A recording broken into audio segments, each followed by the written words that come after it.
Hello, party people. Can I hear some noise? Welcome back.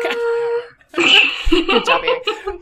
Welcome back I feel like to the my IBS awe is Freedom like Podcast. kind of a scared awe, like, I'm not sure. A little. I wasn't Maybe sure if I you were need to going work over a on it. roller coaster or ready to I don't know. talk. I need to work on it. Scrap It's that. okay. It's okay. Yes. Well, if you all are wondering why Amy was so excited today, it's because we are talking about the much anticipated, much debated elemental diet. Oh, I don't know about you, but I've gotten this as a question on my personal YouTube channel. I sometimes get questions about this on Instagram of like, why don't you have any content about the elemental diet? Talk about the elemental diet. Right. And I just kind of have been chuckling and looking at those comments like, oh, you wait. Oh, you Sorry, wait. one second. We are Wait. at Sorry. a very peculiar view. No, it happens to me a decent amount where people are asking about the elemental diet, whether it's clients. Sometimes clients will ask me. But yeah, I've definitely gotten some comments, and I haven't really spoken out for or against. Like, I haven't really made my opinions known. I don't think, unless someone's like asked about it on a Q&A that I did on Instagram or something. But yeah, it's not something I've really laid out my opinion on to a big extent. So I'm really excited that we get to dive into it and talk about it a little bit more. We're finally unpacking it. I think probably if people know us and have listened to a couple of these podcast episodes, they could probably take a good stab at what our opinion is going to be. And I think that we're fairly well aligned on this as well because we're kindred spirits. Yeah. But, you know, to kind of start us off, I would say I view the elemental diet as very close to a last ditch effort. Like I would rather go the route of practically anything else before I subject somebody to doing the elemental diet. You know, it's like there are a gazillion different herbs, antimicrobials, prokinetics, probiotics, prebiotics, foods. Hell, like sometimes I'll have, like I had a patient fairly recently. She's been flared up. Her gastritis and her SIBO have been wicked flared up for months now. And, you know, could she have done the elemental diet? Sure. Would it have helped? I don't know. But I actually had her look into getting glutathione injections before we ever talked about possibly doing the elemental diet. Because, like, I would literally rather send somebody to get Myers cocktails or glutathione injections, or I would have them do cold laser therapy or acupuncture. Like, there's so many things that I would choose to do first before I ever resorted to the elemental diet. And with that being said, I've only used it, I think, once or twice with my patients because I pretty much try almost anything else before I get to that point. But I think the appeal, and I think why this comes up as a question so frequently for us, is that it is sexy. It is appealing. If you think about it, if you were diagnosed with SIBO and somebody told you, oh, you just have to suffer through like 2 weeks of eating this weird liquid shit diet, not literal shit diet, but you get what I mean. Like you just have to suffer for 2 weeks and then there's an 80% chance you're going to cure your SIBO. A lot of people, I think, find that appealing on some level where it's like, okay, I want to be done with this lousy journey. I just want to be cured. I just want to be normal. And they oftentimes will go into the elemental diet with such high hopes, thinking, okay, 80% cure rate, like 80%, eradication rate for SIBO. All right, let's do this. And I don't think it always lives up to people's expectations. I've only prescribed elemental diet once or twice as like the clinician. I've had many other patients who have come to me after they've done the elemental diet and spoiler alert, the reason they came to me is because it did not cure their SIBO. So that's I would like to start that off. So have you really used the elemental diet much at all, Amy, or are you kind of in a similar position to me where you haven't really utilized it that much because it's kind of a bit extreme? Yeah, it's not something, I don't even know if I've ever prescribed it. personally. But again, I wouldn't totally rule it out as a tool. Mm-hmm. I think there's been cases where we might have used it as like a way to get calories in. Like Yep. if there was if nothing else was working and they were open to doing elemental just to supplement calories. Yeah. I've had some cases like that, but I think there's just a lot of potential problems that I've seen come from elemental. A few just to throw out. I feel that rarely are people actually eating the level of calories that they need to sustain function most of the time. And unfortunately, that's how regular SIBO diets are. Yeah. They're given this restrictive diet with no support on how to actually make sure that they're nourished. I think the same thing goes with elemental, but to like probably a worser extent. Some people are doing like, 1,000 calories a day for 3 weeks. And again, I just think that that's not necessarily the best strategy, especially when there's things like blood sugar instability, hormonal imbalances, like a lot of stress. Doing that just can backfire in a number of ways. So I think just the idea of, especially in certain cases, not meeting the nutritional needs can be really problematic. I think that I've seen, there's one that's coming to mind more recently of a client whose she was working with another provider, as well as me, wanted her to do elemental. So she did elemental, and got like a horrendous fungal issue. That's something I've seen a few times. I don't know if I necessarily have enough data to really like confirm that, but I could see theoretically why doing elemental might increase the risk for fungal issues. Yeah. But sorry, I'm going to interrupt you momentarily. It occurs to me now, however many minutes in, we haven't told people what the elemental diet is. Well, this is just how we roll. It's usually not necessarily a linear process most of the time. Well, and the thing is, I think most of our listeners have been in this world enough that, like, everybody knows what it is. But I want to make a point of mentioning it just in case we have a newbie on our hands. But the elemental diet is this powder that you mix with liquid, you mix with water, and you are supposed to consume only this powdered formula for 2 to 3 weeks in hopes of, and I'm using air quotes, starving the SIBO and, correcting your dysbiosis. It's basically, it's about as digested as food could get. It's simple carbohydrates, aka sugar, simple amino acids, so not even large proteins. It's like amino acids and short chain fats, or sometimes they'll say to add like MCT oil to your elemental regime. But it's basically like the most broken down, the most pre-digested food, completely devoid of fiber. And it's supposed to be something that's really easy for our bodies to break down and absorb so that there's nothing left over to feed the microbes. And if you have SIBO, then that seems like a pretty reasonable idea. So I'm sorry I interrupted you, but it occurred to me that as we're talking about like why you could get a fungal overgrowth, it's because you're eating a lot of simple carbohydrates and simple sugars, and that's exactly what Candida loves to eat. So yes, I've seen that as well with some of the people who have done elemental. Right, and I think that when you were describing it too, doesn't it at this point make you want to throw up in your mouth every time you hear trying to starve the SIBO? Yes. I don't know. Every time I hear that, I'm just like, oh gosh, I'm so sick of it.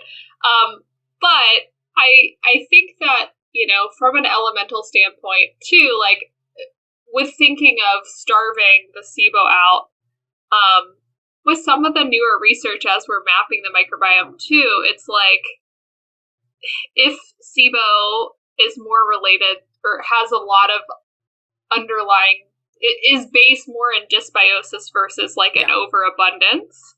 Yep. is really starving things out going to really change the dysbiosis or the imbalance that could be driving some of the symptoms that are at play with SIBO? Probably not. Like, at least not long term. Maybe that helps for a period of time. But yeah, I really struggle with elemental, and I've seen a few cases where it has helped. I don't want to say it's all negative, and again, those cases where it has helped, maybe it could be in the toolbox in some capacity. I don't think it's, again, like, gonna be the best fit for everyone. And I'm in the same boat as you, where I think elemental is a very, very last ditch type thing. Because there's, like what you said, there's so many different options to try that are less extreme, that you're not going to have to struggle through. Because I do think that there's this mentality of it is like a ripping off the Band-Aid approach. Like, it's painful and, like, annoying and hard to do, but you're just, like, ripping that Band-Aid off. It's very fast and effective. Yeah, you're going to, like, muscle through it. Right. And I think a lot of times the process and the compliance, like, I've heard from people too that, they get like 4 or 5 days in and can't continue because the taste is so bad, or just like their blood sugar swinging, or like, I have heard that a number of times too.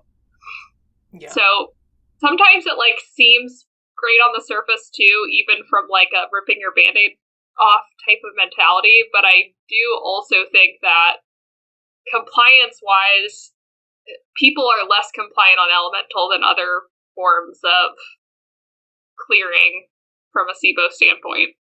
Yeah. Well, it's like, you can almost think of it this way. I think this is at least the mentality that a lot of people have, is like, well, I could spend months and months doing the hard stuff, trying to find the perfect antimicrobial, trying to find the perfect dietary strategy, trying to address the root causes, whatever that might mean for you, like doing the stool testing or whatever. And that takes time and money and effort. And sometimes to really get at healing SIBO, like, I'm going to keep saying this until the cows come home, but sometimes you need to work on stuff like, if your marriage is not doing so good and the stress of your marriage is causing vagal nerve dysfunction, or maybe you have some shitty relationships, or your work is literally sucking the life out of you. Like, sometimes there's really hard conversations and really hard topics that we have to tackle for the sake of our mental health in order to promote gut healing. And quite frankly, most people, including myself, like, historically don't want to go talk about and try to tackle the tough things. Like, you don't want to have a fight with your spouse and say, we need to do marriage counseling. You don't want to quit your job and deal with the scariness of quitting your job and finding a new job. Like, that's normal. I think nobody wants to tackle those big, scary items. But if that's something that's really keeping you stuck, like, I'm sorry, those I think are sometimes the cases where people do the elemental diet and then are like, oh, it didn't work for me. Or it worked for X amount of time and then the SIBO came back. It's like, yeah, because the root causes weren't addressed. You can try to smoke out the SIBO from now until doomsday, but if you still have the root causes for SIBO, even if you eradicate it or cure it, it's going to come back because you still have this environment that is a SIBO conducive environment. And that's, I think that the elemental diet gets this, it's looked at as this holy grail of like, oh, it's this magical cure and it's easier than doing all of the stuff that we talk about on this podcast. But at what cost? It's going to be really tough to do mentally and physically for most people. You really have to be mindful of whether or not you're getting enough calories. You need to be mindful of, the Candida sugar thing. If you have a predilection towards Candida, they do have dextrose-free versions of the elemental diet, and those supposedly have less of a tendency to give you Candida overgrowth. But I don't know, like, there's still some simple carbs in it, I'm sure. It's like, what is the cost of doing this kind of shortcut-ish approach versus actually tackling the SIBO for real. I don't know. Yeah. Yeah. And I think too, like one thing, I know that it's going to cost money and time, and like there's tackling root causes is not the easy cutting corner route at all. And elemental, I know what you're saying, feels like it's in that vein. But elemental too can be really expensive. Like if you are eating your calorie need, like if you are hitting your calorie needs, sometimes people might be under because they're just like, oh, I can do this with like this many bags. But in reality, they need more than that. Yeah, that's true. But it is like kind of, it's pretty expensive. Like in terms of other treatment options, I guess it depends on like, you know, if you go like rifaximin and it's not covered by insurance, sometimes that's really expensive. But like in terms of like herbals and antibiotics, like usually it's going to be cheaper from what I've found to go the herbal or rifaximin route than to do the elemental route. But not in every case, but I would say in most cases. Well, to your point, if you are a person who does the elemental diet and you're only getting, 1,000 calories per day, right, maybe it would be financially kind of a wash. But if you're actually consuming adequate calories on it and you're consuming a lot of that powder, like it is going to add up pretty quickly. I haven't really done the math to see how cost effective it is because, again, to me, it's so hard mentally and physically, and it's not necessary for the vast majority of cases. Right. Like, there's other ways to cure the SIBO and eradicate the SIBO, if you want to use that terminology. Right. And I wonder too, like a little bit, because I haven't necessarily, like there's a few cases where I feel like I've been part of this process. But since I've never been like the one to prescribe it, there's a newer client that I have that sort of is coming to me coming off of elemental or using elemental as supplemental nutrition. But I also wonder too, I haven't had as much qualitative data, working with people coming off of elemental, and if there's any struggle like reincorporating some of the fibers back in. Similarly, I would think like low FODMAP, like almost if you're doing elemental and there is like this respite of gas production and those types of things like there is with low FODMAP, sometimes just from a trauma standpoint, adding anything in that causes any like change in gut function, maybe that's some bloating or some initial gas with adding things back in, could trigger people to be like, oh my gosh, like I can't eat this. So I don't know if you've had experience with like reintroduction after elemental. I feel like I haven't had as much just because it's not something I've utilized much.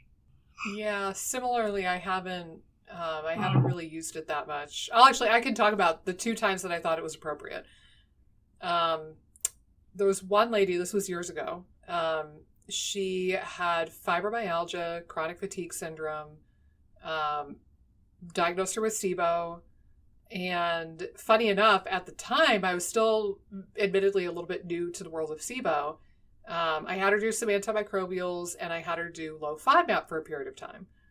And after we played around with quite a lot of different antimicrobials and dietary strategies, we kind of sat down and she was like, the one thing that really made a notable impact was low FODMAP. And I think we even had her go to like her primary care or her GI doctor, and she got prescribed rifaximin and it didn't do anything for her. So at that time, not knowing as much about SIBO as I do now, I was like, okay, well, this elemental diet, if you can kind of muster your way through it, this elemental diet has a pretty good success rate.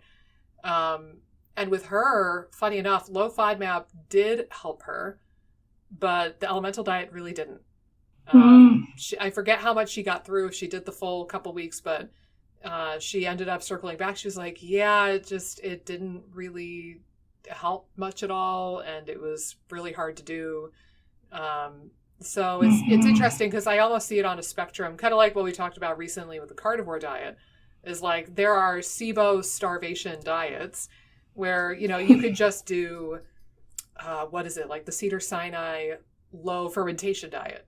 Yeah. It's not too restrictive. It's like don't eat, beans, I think maybe onion, garlic, and like artificial sweeteners. Yeah. And then otherwise it's pretty open comparatively.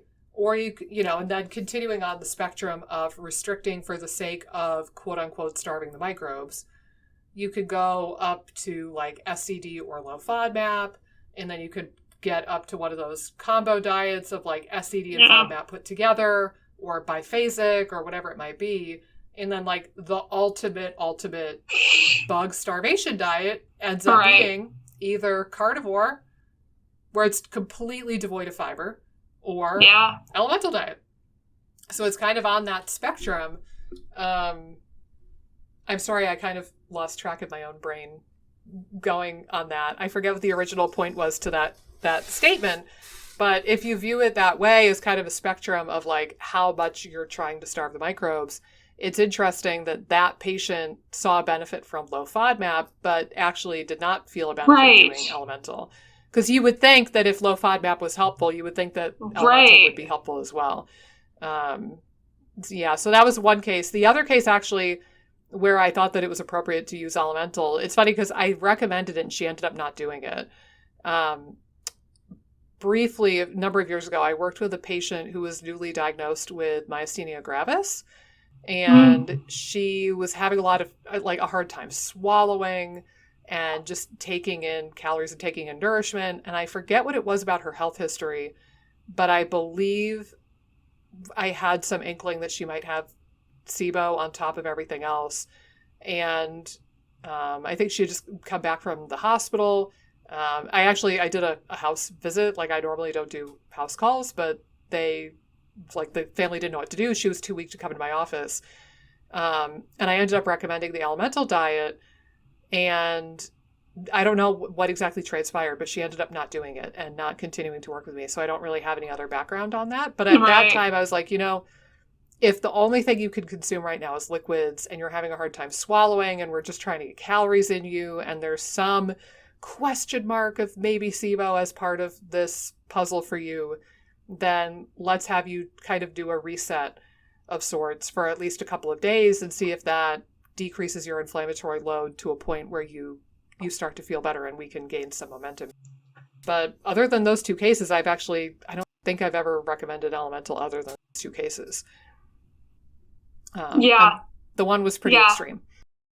Yeah, and I think, theoretically, if I'm just thinking about situations where I would potentially consider elemental, because there's been times, I think sometimes if someone does not tolerate like herbals or is extremely intolerant, potentially, but there's still always a risk that they could react to the elemental formula as well. Yeah. So, I mean, I could see that being potentially something like a strategy you could go down. Again, if you've tried like all these options that you've described, like tried a whole bunch of options and it does feel like a last ditch, if you were going to do it, I definitely would make sure that you're working with a provider that can support you and let you know exactly the amount that you need to eat, or not eat, I guess drink, to consume. To facilitate the optimizing your nutrition while you're on it, so that you're not having to worry about blood sugar swings or those types of things with the diet. Yeah. And I will throw this out there too, because part of the conversation needs to be acknowledging that realistically, the elemental diet does achieve about an 80% eradication rate, quote unquote, for SIBO. And that is pretty darn impressive. Yeah. So that begs the question. So acknowledging that it's not a therapy that either of us are overly keen to prescribe, and it has a lot of potential negative repercussions and difficulties that go along with it, and yet it has this impressive statistic behind it. It begs the question, well, if it works that well, what about it is making it work? Is it really that we're starving the SIBO?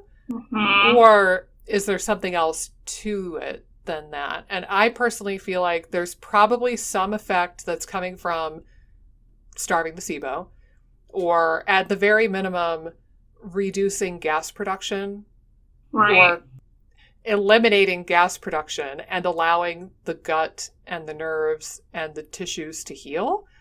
Like just Mm-hmm. kind of taking a break and allowing your gut to rebuild itself for the couple of weeks. Like I think that can go a long way. And if you give your gut a break from the gases that are irritating it and the microbial compounds that are irritating it, I do think that whether you're truly starving the SIBO or if you are temporarily reducing their substrate and making them quiet for a short period of time, either way, it can be beneficial to just give your body that ability to kind of like reset and manage the inflammation and like turn over some new tissue, turn over new cells. I think that that's probably a part of it.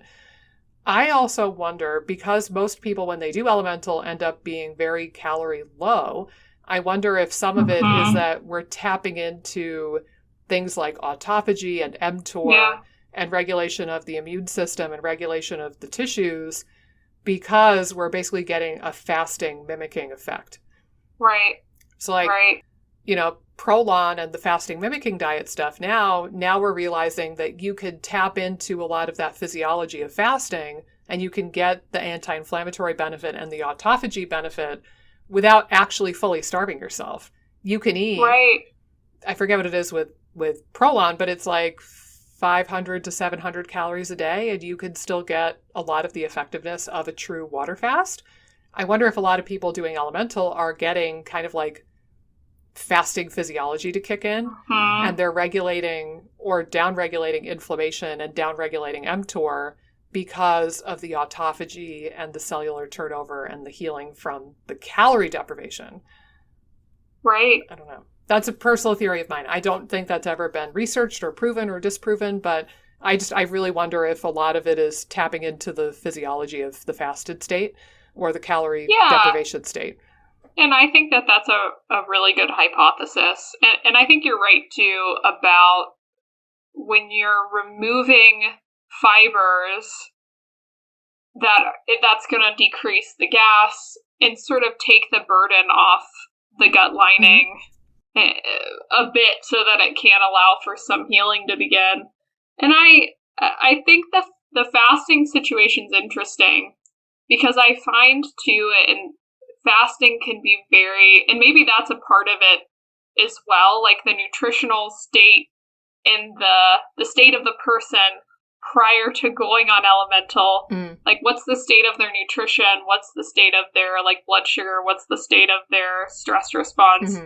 Because I do think like fasting I found to be very beneficial in certain cases if they've been able to kind of stabilize nutrition to a point.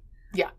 But then, like, if you're someone that's already eating probably too few calories, losing weight, like, I would not, like, if you're someone that has lost weight and is, like, continuing trending in that direction, I would not do elemental. Yeah. I think that's something that practitioners need to be more mindful of. Yeah. Just another thing we can add to the list. The list of grievances. Right, our list of grievances. But it does blow my mind sometimes when I hear someone talking through their history of like, oh yeah, like I was losing weight and like we tried herbals or we tried this, we tried that. It wasn't working, so then we jumped on elemental and I lost more weight. Like, I just think that could be very physiologically stressful in a situation that's already a little precarious, and maybe I probably wouldn't do it if someone was losing weight. Maybe you could just really ensure you're getting enough nutrition with the elemental diet, but it would make me very nervous if someone was losing weight. So, yeah. And I would add a teeny bit of context too, because I will say, like, I think unintentional weight loss is always a red flag to pay attention to. But realistically, SIBO and the dysbiosis and all of the stuff that we're trying to treat with the elemental diet are very inflammatory for the person's body. Right. And inflammation tends to make us store fat and retain fluid more. So like I know one patient, for example, when I tell you, Amy, this poor woman had every SIBO root cause on my list. Like Right. I screen for that stuff pretty rigorously in my appointments and in my intake forms. And I have this little section on my notes of SIBO triggers, and literally every single one. Yes, yes, yes, yes, Oh my yes, yes, gosh. yes. Like she had food poisoning numerous times. PPI use for I forget how long, like 10 years of PPI use. Oh my gosh. Abdominal surgery. I mean, like you name it, she's had it. And I think I mentioned her in one of our recent episodes where I was like, okay, look, like I'm pretty sure you have SIBO, but I don't want to do a SIBO test with you because it's a provocative test and it's going to make you feel like garbage. And she was so inflamed and so compromised and so vulnerable that I didn't think it was worth it to run the risk of setting off her system and creating a lot of inflammation and flaring her up. So we ended up not testing for SIBO, but operating under that premise. And this was one of the kinds. I know we probably get a bad rep for bashing on the low FODMAP diet. So people, I will have you know, I sent her home with information about the low FODMAP diet, gave her some guidance, and that was like world changing for her.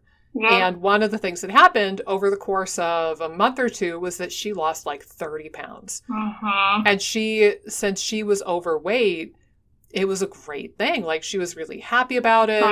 And she said it just like, it kind of just melted off. And it wasn't from malnourishment. It wasn't from, calorie deprivation. It was just that her poor body was so inflamed and so dysregulated. She probably had wicked endotoxemia and like inflammation. It just literally turned the dial down on her inflammation to a point where her body was able to let go of some of that fluid and let go of some of that adipose tissue or adipose, fat. So weight loss can be a good thing for some people. It's just you've got to have that little flag in your mind, or the clinician that you're working with needs to think about that. Because if somebody is normal weight or only mildly overweight and they're dropping 10, 20, 30, 40 pounds and they're doing a restrictive diet, then you've got to pay attention to that. But if it's like a good weight loss and it's coming from a place of, oh my God, my body feels so much better and like my joints don't ache and I feel lighter and I'm not as puffy and just like my body feels happy now, like that can be a good thing. But, that's a good example of like that lady, she has so many root causes to address and tackling each of them takes time. It could be worthwhile for somebody in that situation who has a really severe case and has a lot of root causes and a lot of stuff to work on. It could be highly beneficial to do a short period of time on the elemental diet and kind of like bring the inflammation down a couple of pegs to allow the body to heal itself finally. It's not that the elemental diet is completely rubbish. It's just, I think it's overused. And there's not enough of a cautionary tale with it very frequently. And I'm going to possibly ruffle some feathers and possibly make an enemy on the internet. And I hopefully not. But I've had a really big problem. And I know I've texted Amy about this before. I have a really big problem. There's a practitioner in the field of functional medicine, Dr. Ruskio, I forget how you pronounce his last name. And I think he's good. Like I've heard him speak at conferences. I've followed his social media pages for years. I've listened to his podcast. He's a really bright guy. And I think actually quite highly of him. But I will say that I've become increasingly concerned over the last year or so because he now has his own version of the elemental diet. He has his own, it's called Elemental Heal, and it's his own branded elemental diet powder. And my concern is twofold, is that I'm seeing more and more Instagram posts on his page that honestly I think are very dangerous, where he's saying, top 4 interventions. Well, no, why am I going to hypothesize? Hold on. I'm just going to, hold on, people. And I know this because I've texted poor Amy these pictures, and I'm like, oh my God. Yeah, you just have to look through our text Yeah, chain. no, that's fine. So, okay, so recently, ways to tame colitis symptoms. I shit you not, pun intended. Here we go. Ways to tame colitis symptoms. Bullet point. Low FODMAP diet, AIP diet, elemental diet, probiotics, natural antimicrobials. I was like, what the F? Elemental makes it into your top 5 for colitis? Are you freaking kidding me? Oh my God, there's so many things I would try for colitis before I resorted to the elemental diet. You've got to be freaking kidding me. Putting it in like a top 5 list on an Instagram post with hardly any backstory. Right. And hardly any cautionary tale, like no note about make sure you're working with a practitioner, make sure that you try other things first. No, it's just in the middle of this top 5 list. And it's like, okay, that seems pretty dangerous to just put that out there willy-nilly into Instagram. Like, you know, if you want to share some posts about why the elemental diet could work for colitis and put some information and backstory and a little bit of a disclaimer in there, like, okay, that's one thing. But like, I'm sorry, no matter what condition you have, even if you have diagnosed SIBO, the elemental diet never makes it into my top 5 list. Ever. Yeah. Ever, never. I would just assume. It wouldn't even be in my top 10 or 15. Not even the top 10!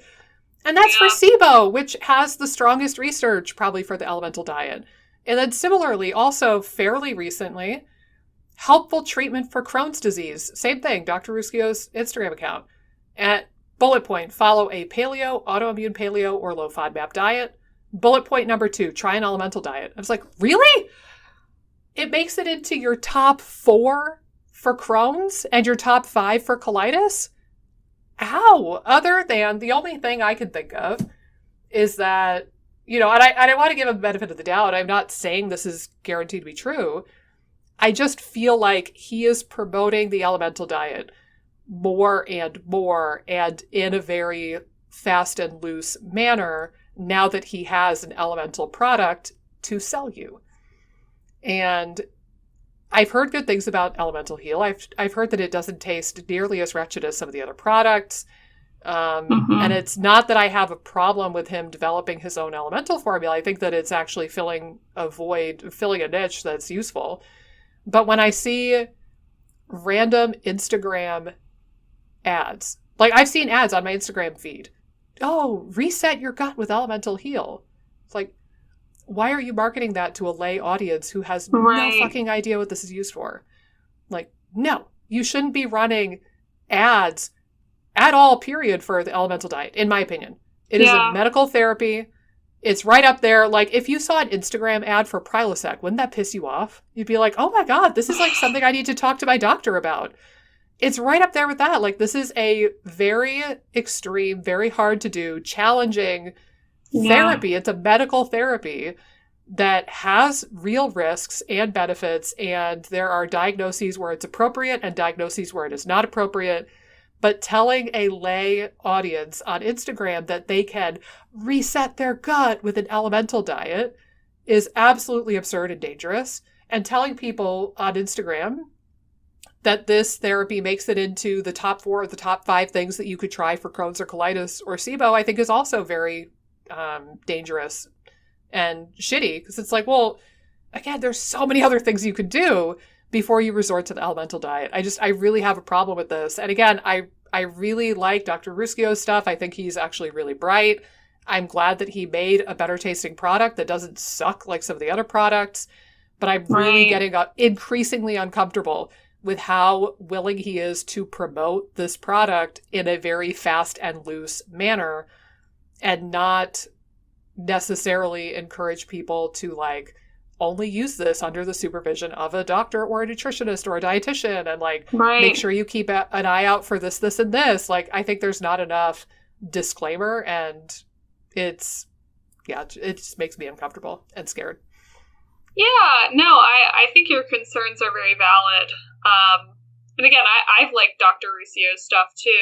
I think that the thing that's problematic, especially about it, is like typically when anyone's promoting like fasting or anything like that, there's always disclaimers. Like if you're going to fast, or there usually is, I shouldn't say always, but like if you're going to fast, go talk to your doctor about it or do it under the supervision of a medical professional. And I almost think of elemental in most cases, like what you were saying before, is a fast. Yeah. Practically. And it's just, I don't know. It should certainly be under the supervision of a provider. I just think there's so many potential things to consider while someone's on it. And then like what you're saying, before someone even goes on it, there's so many things to consider. And the context really matters. And like, especially promoting as a gut reset. Like, have you seen those ads? Those ads piss me off so much. I've seen the ads. And I just think like a gut reset just seems like, I don't know, like a reboot, like just like you're jazzing up the gut a little bit, not like necessarily something that's going to be really extreme, like elemental. Like I think it's presented like what you're saying as something that's more flippant, like, oh, just do a elemental heal. Yeah. And your gut will be reset and you'll be good to go. Well, again, it's like that shortcut-y, just muscle your way through this and then you'll be good to go, darling. Like, it's that same kind of mentality, I think. Yeah. And honestly, that kind of stuff sells. Like, we're in the age where internet and Instagram ads and Facebook ads and YouTube, like, this is the kind of stuff that our world has...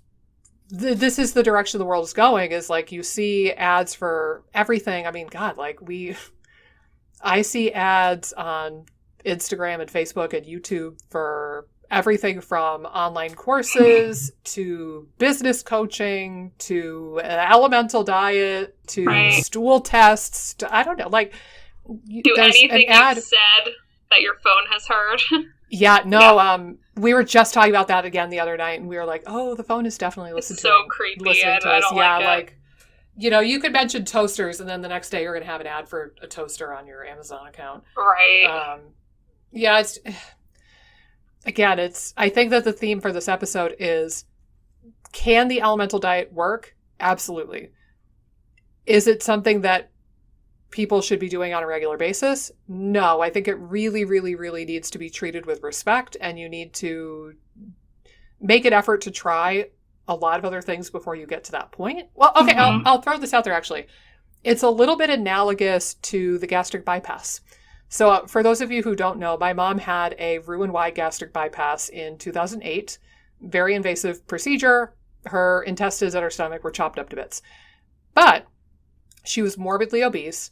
And part of the intake process, at the time at least, was they would do a lot of interviewing and like a little bit of a psych eval. But I remember that when she was prepping for the surgery and basically determining if she was a good candidate, they were asking her, they were like, okay, what have you tried to lose weight? And she told them how she had tried Weight Watchers numerous times. She tried Medifast. She tried Atkins. She tried going vegan. She tried this and that. She tried, I don't even know what else, but she basically gave them the whole list of stuff that she had tried. And that was one of the criteria that they were looking for. They were like, okay, good. Because if you go in and you're like, I want a gastric bypass, please. And they're like, okay, what have you tried to lose weight? And you're like, oh, I did a diet for a week and it didn't work. So now I'm here. No doctor in their right mind would let you get a gastric bypass, because you haven't exhausted your other options. You don't want to volunteer yourself for a dangerous, invasive, costly surgery if you haven't at least tried the other avenues that could work. And similarly, it's like, all right, I don't think this happens frequently, but theoretically, if somebody had SIBO, they were diagnosed and then they were like, okay, I'm just going to do the elemental diet. It's like, well, slow down. Wait, you haven't tried, again, addressing the root causes, supporting stomach acid, mindful eating, like abdominal massage, acupuncture, yoga, Tai Chi, I don't know. Like try everything else first. And if those don't work for whatever reason, you have elemental diet to go back to. Or like what you were saying too, people reach out to you and on your blog all the time because of FMT. And it's like, well, that's another one that's kind of like save that for the end. Save that for when other things haven't worked. It can be really helpful, but it is a little invasive and costly, and you have to like fly out of the country to do it. So save that as a last ditch effort before, try not to bust out the big guns unless you really need them. Right. And I think the funny thing about FMT as well is that, like, I think even in my case, I hadn't exhausted resources, but I felt like I had. Yeah. I felt like I had done a lot of different stuff. I mean, I did do a lot of different things prior to doing it, but like, I feel like I really didn't go above and beyond to repair and rebuild my gut. Like, I think my diet was still a little bit limited. I hadn't tried things like prebiotics. Like, I hadn't tried some things. I would be curious to see what would have happened if I had gone a different direction. Obviously, we can't know now. But I think a lot of times that's what I emphasize to people, again, when they are considering FMT, and I think that's a good analogy. And I think you're right. There is, like, just societally, we all want a quick fix. I think that's so appealing. And, like, again, most of the time quick fixes are letdowns. In most cases. And I think it's hard because to give the benefit of the doubt of, like, practitioners, when everyone's wanting, like, fast answers that will happen rapidly, results that will happen rapidly, I could see, again, Elemental potentially producing some results, even just if it's that gas reduction happening and that lowering inflammation in the gut. Like, I could see how that's appealing as a practitioner and a client to get the quicker results. But yeah, I don't necessarily think that just with some of the risks and how most of my clients the state of most of my clients coming to me, I'd be very nervous to do Elemental if it wasn't more of like a last ditch situation. Yeah. And I will add a layer as well. So it really should be reserved as a last ditch or close to last ditch effort. Number two, you already touched on, which is it's not advisable if you have already struggled with weight loss, at least like unwanted or unnecessary weight loss. Again, if you're in the category like with my patient who had a very severe case of SIBO, I think, and one of the more severe cases of celiac disease that I've seen, like Crohn's, I mean, she had it all. And for her, the weight loss was a good thing. But for the vast majority of my patients with IBS and SIBO, and I bet yours too, for the vast majority of those people, the weight loss is a red flag because it means that they are malnourished and they're not getting adequate nutrition. So for most people, I think Elemental is ill-advised if you are losing weight.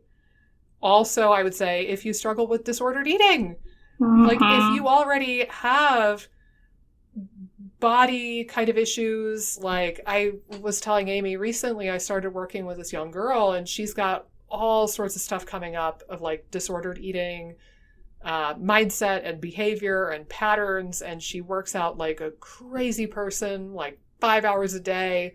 And she's 18 years old and she's been on a diet for like as long as she can remember. And, you know, like that kind of stuff. If a person like that, or even somebody with less severe disordered eating patterning, goes and launches into an Elemental diet, I think it's just going to feed into that disordered eating and that bad relationship with food. And then they could potentially get stuck in a really, really nasty place with food fear and food anxiety, or thinking that they need to maintain that absurdly low calorie intake. And I think it's just a really unnecessary slippery slope for anybody with any hint of disordered eating. Yeah. Yeah, I think it just perpetuates the disordered eating and having a terrible relationship with food if you feel like the only food that you can tolerate is Elemental. If that's sort of the mental state that you're in. Yeah, I very much agree with that. Yeah. Yeah. But like I said, there are some cases, like if you've really tried everything, or even like I said, like that, my lady with all the root causes, severe celiac disease, severe Crohn's, Right. you know, for the more Right. severe cases, sometimes it can be good. Like with her, I think when she transitioned to do low FODMAP, I think her body was able to release all that fluid and that fat Right. because her body was just like, oh, thank God. Like, I actually get to Right. heal my gut lining. I get to give my nervous system and my immune system and my gut like a little bit of a rest, and we can finally start turning over new tissue and doing Right. autophagy and regulating inflammation.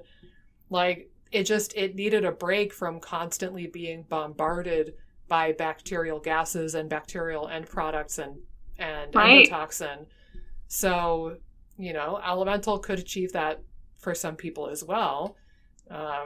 Right. Right. And I think too, like it would be really interesting to do a episode on like weight.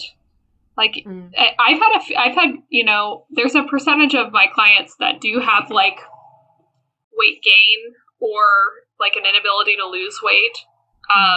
I have clients like that, and then I also have clients again that like cannot keep weight on. That's more the majority. Yeah. I think it would be very interesting for us to do like a full weight stability episode. And like this is sort of going off on a tangent, but like the thing that blows my mind is that like dietitians, they look for signs of malnutrition. That's probably like the number one thing that a dietitian looks for, especially in a hospital setting. Okay. And there's all these guidelines. Well, most people that have lost weight that I see would be flagged a million times over by a dietitian, but they slip through the cracks, like with their functional provider, because again, like a lot of times I feel like there's this flippant attitude of like, oh, weight loss is just part of the journey, and it's like, no, actually, like it shouldn't be necessarily. Again, maybe if that's the goal is weight loss, then doing things that help encourage that makes sense. But like if someone is, I know in my case is a really great example. I think when I was like going through my SIBO, I lost probably 20 to 25. I lost like 25 pounds. Yeah. And in a short span, so like dietitians always look at like how fast did this weight come off? Yeah. How much weight per like 3 months did you lose? Yeah. Is how the guidelines are set up. But yeah, like most of the people that I have worked with that are struggling with weight loss would classify as like malnutrition, like as someone that's struggling with potentially malnutrition that needs to be addressed. Yeah. From a weight loss standpoint. Yeah. So yeah, it's that's the thing that drives me absolutely up a wall. And I think, again, I get triggered with the elemental because it's like I've seen some people that I'm like, like I don't think we should be doing elemental considering like their current weight status, considering like where they're at nutritionally at this point. Yeah. But yeah, we have to do, I think we have to do a full weight episode maybe, like how to manage weight with gut issues. Yeah, that would be interesting. And I will say right out the get-go, I'm not so much of an expert in that arena. I could probably weigh in on some stuff, but it'll be interesting to flesh that out with you because I don't consider myself like a weight loss expert necessarily. Right. And I wouldn't consider myself necessarily weight loss. It would be more from the mindset of like, how do you make sure that you're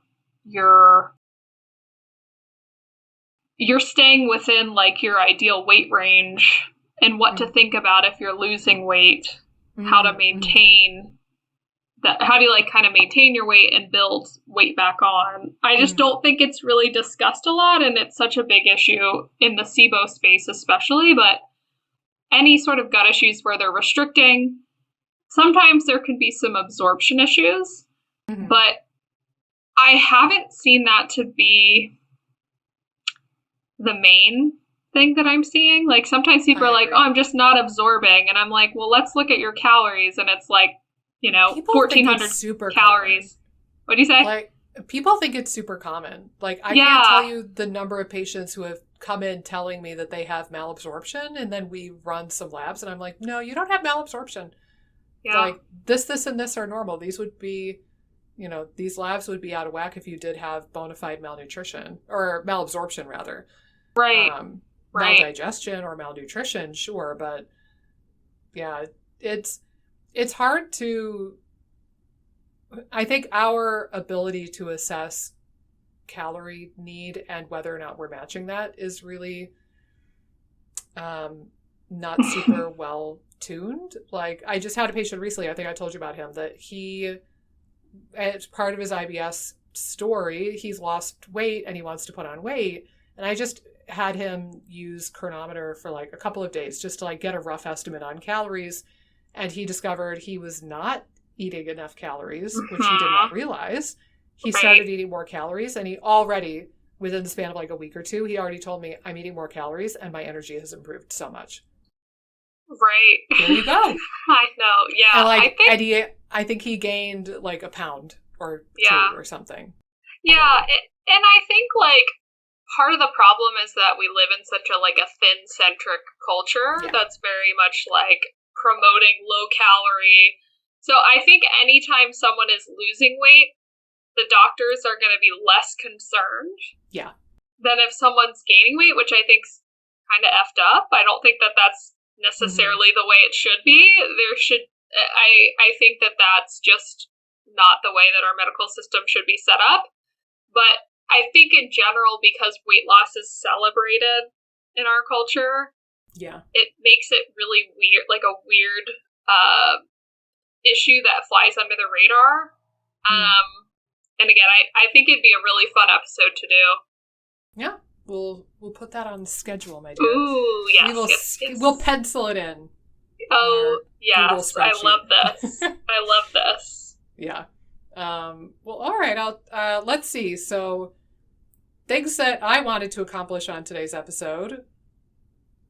Rat out Dr. Ruschio or Ruschio for his shit. That was priority numero uno for me personally. I love how we don't know his name, but we're definitely ratting. I think it's Ruschio. That's what I always thought. I think it's Ruschio. I don't even know. I don't know if there's a Ruschio. I think it's Ruschio. Ruschio, maybe that would make sense. I don't know. He's a legit guy. I actually like hearing him speak. I think that he's very hip overall, but I'm sure that there are things that I don't know, and I don't know where I was going to go with this. I'm not perfect. He's not perfect. You're not perfect. Nobody's perfect. But this is something that I've recently had a big issue with from following his social media stuff. And I'm truly deeply concerned about how he's promoting this. But again, I think that Elemental has a time and a place. It's not nearly as frequently as people seem to think.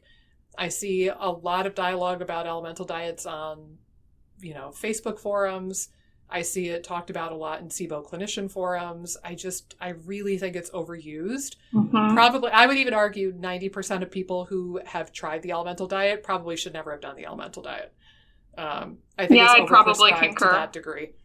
Yeah, I'd concur. But, sometimes push comes to shove, it can be a useful tool in the toolkit, but it's not the be all end all. And I'm really skeptical if the only way it's working is by starving the SIBO. I think there's probably some impact on our physiology and our inflammatory level.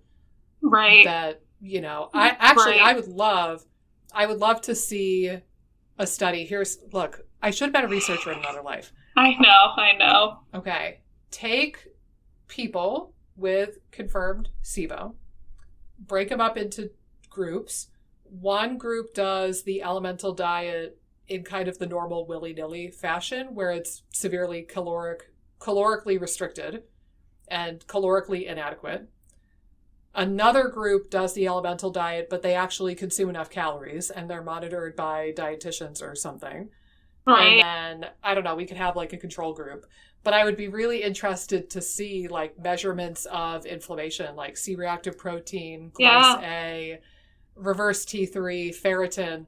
Like I would love to see pre and post elemental diet on the two groups and see if I wonder if there's even a way to measure things like mTOR and autophagy to Yeah. kind of start to get a sense for whether that fasting physiology is kicking in and part of the benefit, or if it really is starving the SIBO purely. I would love to see that. I feel like I know you're keeping a list of potential topics. I feel like I should be scribing your research ideas and we should be sending them somewhere. I don't know where. I know. There's a place here in North Carolina, actually. I'll have to send you info. They do some pretty neat research. Like, I think it's somehow part of like the UNC system. I think like people from NC State and the UNC schools go there, but they do a lot of nutrition and like exercise based research. Oh, cool. And they have this whole facility. Yeah, I think it's in Cartersville, if I remember correctly, but no, not Cartersville. Corning, North Carolina. I forget. It looked neat, but I keep thinking it's like an hour away from me, and I keep thinking, like, here's another one to put on the list to send those people someday. Yeah. Like, I'll come up with the ideas. You guys execute it. I'll come up with the ideas, though. Come up with the ideas. I'll jot them down, and I'll send them there. There we go. They're going to be like, who's this rando from Ohio sending us a long list of study ideas? Yeah.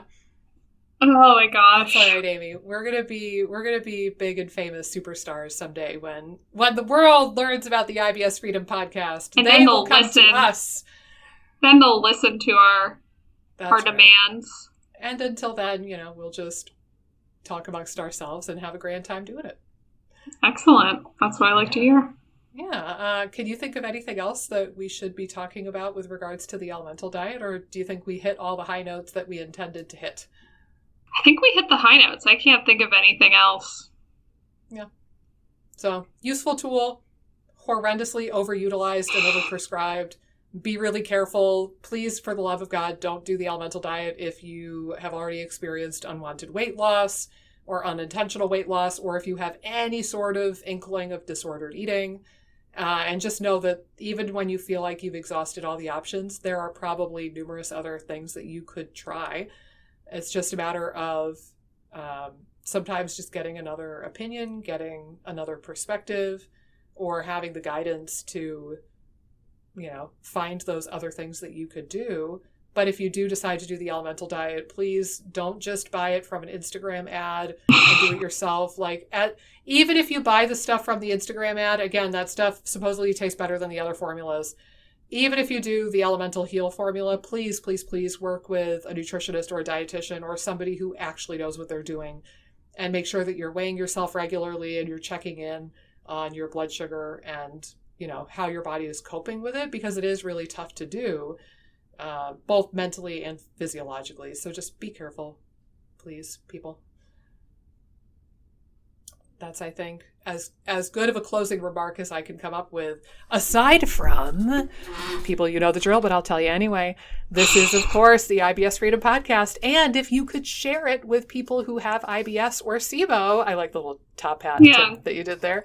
Yeah. If you could share this with people who would benefit from the information, we would be just so appreciative. I know it would bring our hearts joy if we knew that we were sharing this with other people who need the information.